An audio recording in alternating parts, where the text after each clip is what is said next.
Kıymetli izleyenler, herkese merhaba. Yayınıma hoş geldiniz. Çoktandır bir güneş enerjisi video çekmek istiyordum. Tabii ki ben bu güneş enerji sistemini kuralı bir yıl oldu. Daha önce bir tane kurulum yaparken ikinci kurulumu video çekmiştim. Şimdi tekrardan bir video daha çekerekten siz kıymetli izleyenlerime faydalı olmak istiyorum. Tabii ki hangi sorunlarla karşılaştım, sizlerin karşılaşmaması için kendimce bir takım önerilerim olacak. Onları sizlerle paylaşmak istiyorum. İhtiyacımızı belirlememiz lazım. Yani bizim ne kadar kilowatt elektriğe ihtiyacımız var. İhtiyacımızı öncelikle belirlememiz lazım. Ondan sonra da ihtiyacımız için gerekli elektriği üretebileceğimiz malzeme nelerdir? Onları da belirlememiz lazım. Şimdi tabii ki ben nasıl panel seçtim, nasıl inverter seçtim? Şu şekilde ifade edeyim sizler için. Benim anlık 2500 watt elektriğe ihtiyacım vardı. Yani kendi hesaplamalarıma göre. İşte bunu 6 panelle sağlayabileceğimi düşündüm. Mesela 6 tane panel hesapladım. Bir tane de ne lazım benim için? Tabii ki inverter lazım. 6 paneli çalıştırabilecek inverter belirlememiz gerekiyor. Tabii ki ben akıllı inverter düşündüm. Bir de inverter seçerken kıymetli izleyenler, bunlar MPPT olan var. Bir de PWM olan. Tabii MPPT olanlar güneş ışınlarından, panellerden gelen enerjiyi daha etkin kullanan bir üst teknoloji. Tabii buna da inverter alırken buna da dikkat etmelisiniz. Bir de tek faz ve 3 faz olanlar var. Ona da dikkat etmek lazım. Yani belli bir büyüklüğe kadar. Yani şebeke bağlantılı olan inverter için konuşuyorum. Yani tek fazlı ve 3 fazlı olan var. Yani monofaz ve trifaz olanlar var. Bu özellikleri de yani ihtiyacımıza uygun hangisi ise onu seçmemizde fayda var. Bunu da belirtmiş olayım. Bu kısmı da bir gün sonra çekiyorum. Unuttuğum 2 şey vardı. Ondan da bahsetmek için. Şu anda kıymetli izleyenler saat 10 panellerden yani 7 panel 3850 watt anlık üretmesi gerekirken yani bugün 21 Ağustos saat 10 1903 watt anlık elektrik üretiyor. Bunu paylaşmak istedim. Bir de dün söylemiştim bu şebeke bağlantılı. Kıymetli izleyenler şu da şebeke bağlantısı. Burada toprak var, nötr var, bir de faz var. Yani elektrik şuradan panellerden gelen elektrik buradan invertöre giriyor ve şuradan da şebekeye giriyor. Kıymetli izleyenler, şuradan evimizin şebeke bağlantısını yaptık. Şu da limiter. Bakınız şu. Limiter ne diyeceksiniz? Yani bunu şöyle izah edeyim bilmeyenler için. Asıl parça orada beyaz, şöyle kabloya geçirilmiş vaziyette. O elektrik kablosuna geçirilmiş, yani faza. Check valve gibi bir şey kıymetli izleyenler. Yani panellerden gelen elektrik şebekeye, yani eve veriyor ama geri basmıyor. Yani şebekeye basmıyor, geri gelmiyor elektrik. Sadece gidiyor.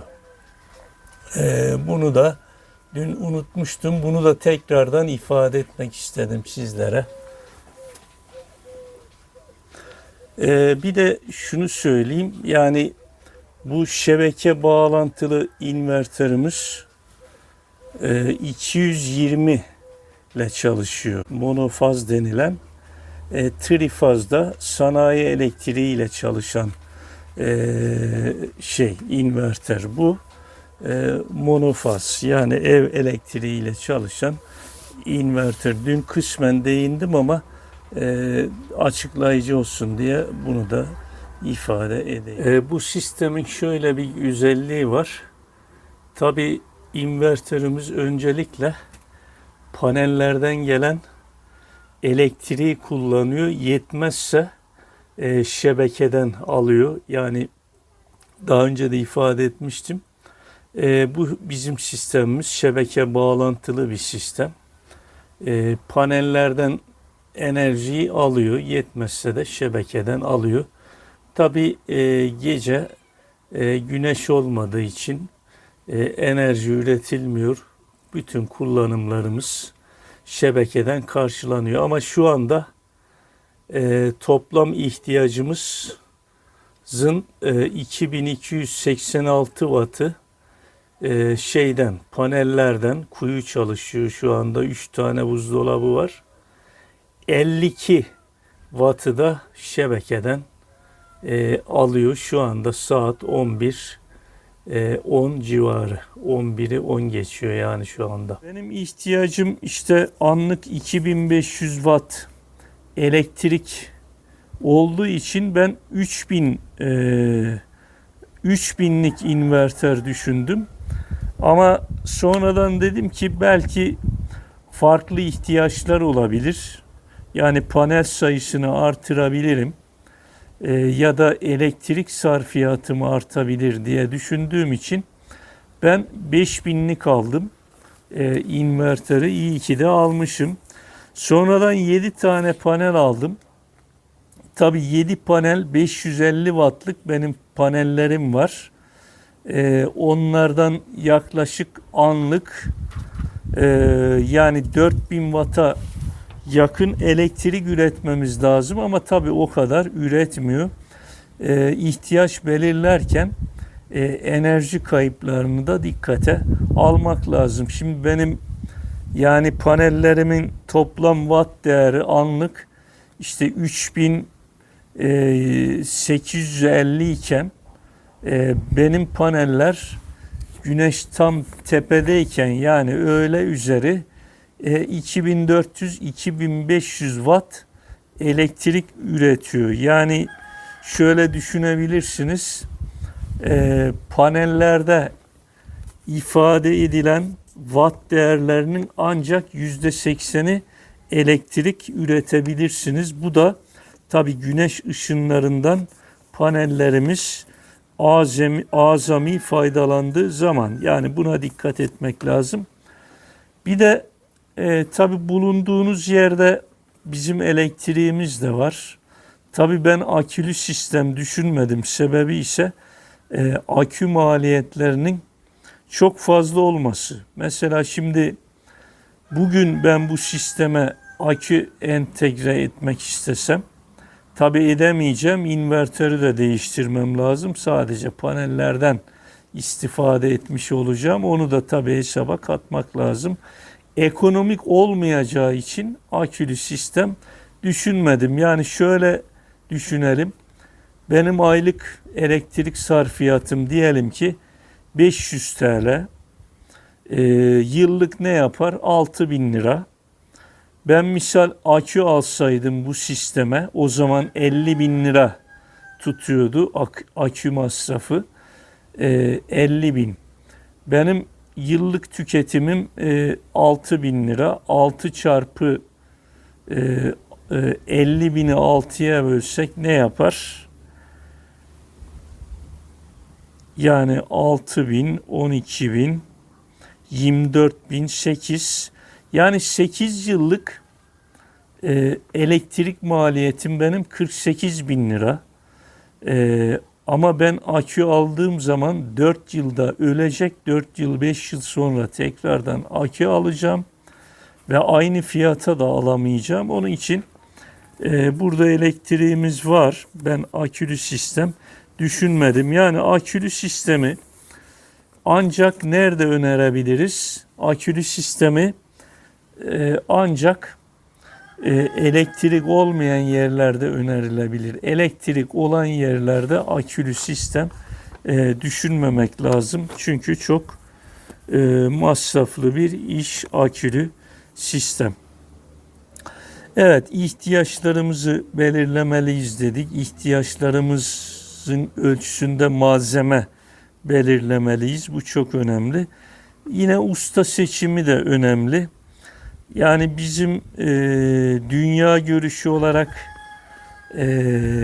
aynı dünya görüşüne sahip bir ustayla çalıştık. Ama maalesef her şey günümüzde para olmuş. Tabii sözleşme yapmadık. Adam bizde yeterince ilgilenmedi. Yani panelleri bozuk çıktı, değiştirmedi. İnvertörü 3 kere servise gönderdim. Tabii ki onlar da Allah razı olsun serviste ilgilendiler. Yani ama sonuçta panellerimiz bozukmuş. Boşuna invertörü ne yaptık biz? Servise boşu boşuna göndermiş olduk. Tabii en son geldi panelleri değiştirdi. Bir de şunu yeri gelmişken söyleyeyim. Mutlaka panellerimiz A kalite olmalı. Yine çalışacağımız ustayla mutlaka sözleşme yapmamız gerekiyor. Sözleşme yapalım. İtimat ayrı bir şey. Yani aynı dünya görüşüne, aynı felsefeye sahip olmak ayrı bir şey. Alışveriş ayrı bir şey. Yani babanın oğulla, kardeşin kardeşle geçinemediği bir dünyada yani prosedür neyse onu uygulamamız lazım. Yine kışında mesela ben ısıtıcı çalıştırıyorum, kaloriferimi çalıştırıyorum. Kışında yani yazın sulama amaçlı düşündüğüm için ben başta ifade etmedim. Kuyumuz var bizim 120 metre. Tabii dalgıcımız 90 metrede. Şimdi birazdan kuyumuzun yanına da gideceğim. Onu da ben ifade edeceğim sizlere. Evet. Kışın da ısıtıcı yakıyorum. Yani 3-4 saat. Evim kaloriferli. Ama panellerden de elektrik üretildiği için güneşli havalarda ısıtıcı da çalıştırıyorum. Tabii klimanızı da çalıştırabilirsiniz. Yani bir 18 BTU'luk klimada bu 3000 wattlık yani 3000-4000 wattlık bir sistem kurarsanız yazın sıcak havalarda klimayı da çalıştırabilirsiniz. Evet, şimdi tabii söyleyecek çok şey var ama ben şunu daha ifade edeyim. Bir de invertör seçerken bir de servisi var mı? Yani teknik servisi var mı? Onu araştırın. Yani benimki D marka sanırım Uşak'taydı servisi. Başka bir invertörün servisi de Antalya'da varmış. Bir Alman markası. Şimdi marka önermeyeyim. Bunlar da önemli. Yani araştırarak alabilirsiniz. Bunu da ifade etmiş olayım. Şimdi ben sistemi bir gezdireyim. Kuyunun başına doğru bir gidelim. Ondan sonra da videomuzu bitirelim. Panellerim var 7 tane. Bunlar 550 watt. B sınıfı almıştım. Daha önce problem çıktı. Mutlaka A kalite, birinci kalite panel alın. Yani kılcal çatlaklar oluyor. Biz bayağı 2-3 ay uğraştım geçen yaz. Hem zihnimi meşgul etti hem de bedenimi. Yani invertör servise götürdük. Ustayla uğraştık. A kalite malzeme alın. Bir de malzemenin hepsini bir kişiden alabilirsiniz. Yani usta genelde malzeme de getiriyorlar. O şekilde yapılabilir. Evet. Konuyu dağıtmadan panellerim 550 watt A kalite 7 tane. Tabi bunları önce seri olarak birbirine bağladık. Yani artı eksi artı eksi. Sonra bir panelden artı bir panelden de eksi uç alaraktan şuradan aşağı gidiyor. Ben kangal boru aldım. Güneşten çürümesin şu kablonun dışları diye. Şu panellerimizde 2 tane. Bunların yerini değiştirdim birkaç gün önce. Şuradalardı, şu görünen bölgede. Bu kabloları da yine şey yapacağım. Ben dışına bir kangal boru ya da şu damlama hortumunu geçireceğim. Güneşten deforme olmasın diye. Evet. Bir de bunların tabi artı eksi kısımları var. Kağıt etiket olarak yapıştırılmış. Onlar düşüyor. Asetat kalemle panelleriniz yeni geldiği zaman bu sistemi düşünenler varsa o yani silinmeyecek bir şekilde artı ve eksi yönünü yazabilirler. Şimdi invertörümüzün yanına gidelim. Burada kangal boruyla borunun içine aldık rüzgardan ve güneşten etkilenmesin diye. Çünkü rüzgar aşındırabilir, kablomuzun dışını zarar görür diye böyle 32'lik bir kangal boru içine aldık kablolarımızı. Evet, invertere doğru gidelim şimdi. Şu anda kuyumuz çalışıyor. Burada bir ceviz ağacımız var kıymetli izleyenler. Suluyoruz. Bakalım şu anda saat 4 civarı ne kadar elektrik üretiyor. Tabii ben genelde 10 ile 3,5-4 arası genelde kuyuyu çalıştırıyorum. Kıymetli izleyenler, şu anda bizim tüketimimiz inşallah oradan görünüyordur. Tabii ben göremiyorum parladığı için. Evet, 2262 watt anlık tüketimimiz var. Bunun 843'ünü şeyden karşılıyoruz, şebekeden alıyoruz. Kalanı yani 800'ü çıktığımız zaman 2200'den 1400-1500 watt şu anda kıymetli izleyenler elektrik üretiyor invertörümüz. Dediğim gibi D marka 5000 kW'lık. Buna tabi 5000 kW'ya yakın panel bağlayabilirsiniz. Fazla da bağlayamazsınız. Belli bir sayıda da panelimizin olması gerekiyor. Yanılmıyorsam bir 4 panelden aşağıda çalışmıyor bu. Onlara da dikkat edin. Yani invertörün çalıştıracağı panellere de dikkat edin alırken, ona göre panel alırsınız. Şu artı uç, bu da eksi. Şurada açma kapama düğmesi var invertörümüz. Şurada internet bağlantısı var. Ben kullanmıyorum. Bu internete de bağlanabiliyor ve oradan da takip yapabiliyorsunuz. Bir de kıymetli izleyenler, topraklama da önemli.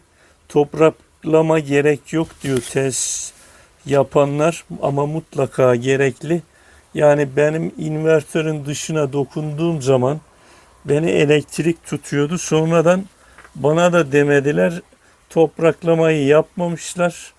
Ben kendim şurada gördüğünüz gibi tekrardan ikinci bir evin sistemine topraklama kazığı çaktım ve kendim topraklamayı da bağladım. Şimdi kuyumuzun başına doğru gidelim. Tabi bu ara sorularınız olursa bildiğim kadarıyla cevaplayabilirim. Çünkü bu sistemi ikinci kere, hatta üçüncü kere kurdum. Yani kurdum derken söktük taktık. Ben bağladım, yani aslında bir şey de yok da gördükten sonra yapabiliyorsunuz. Şu anda kuyumuzun yandayız. Tabii kuyumuz çalışıyor şu anda. Bu da elektrik panomuz. Tabii normalde bizim kuyumuzun elektriği var. Burada bir tane prizimiz var. Ben tabii panellerden şimdi şu şartelimiz kuyunun elektriği normalde o şartele bağlı. Onu kapatıyorum. Ben bu prize güneş panellerinden ürettiğim elektriği getiriyorum. Bu prize elektriği verdiğim zaman kuyuya elektrik gelmiş oluyor. Şu düğmelerle de bunu çalıştırıyorum. Tabi gece falan su lazım olursa bu fişi çekiyoruz buradan. Şarteli açıyoruz. Ya da bulutlu havalarda su lazım olursa şebekeden faydalanıyoruz ama güneşli havalarda panellerden ürettiğimiz elektriği kullanıyoruz. Tabi bunu ben böyle seyyar getirdim. Kablo bu şekilde geliyor panellerden buraya kadar. Evet, panomuz bu şekilde. Şimdi kuyumuza baktığımız zaman, şimdi kıymetli izleyenler, kuyumuz 120 metre derinliğinde. Ve tabi dalgıcımız da 90 metrede.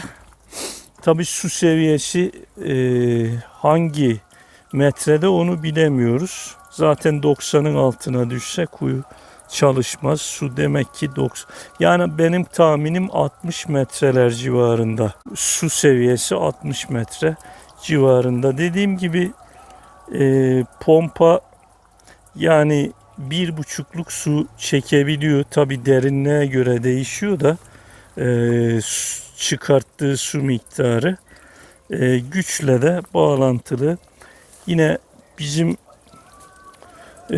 pompanın tüketmiş olduğu elektrik ise anlık yani 2200-2300 watt civarında.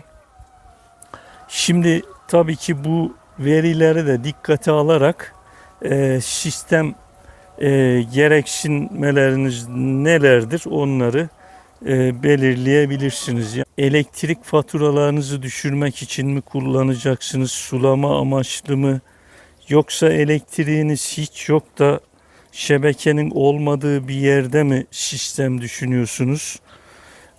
Öncelikle ihtiyaçlarınızı belirleyip ona göre tabii ki bir malzeme listesi çıkarıp ona göre bir sistem kurmanız gerekiyor. Zaten bu işi yapan insanlar da size tabii ki belli ölçüde de yardımcı olacaklardır. Onlar da önereceklerdir.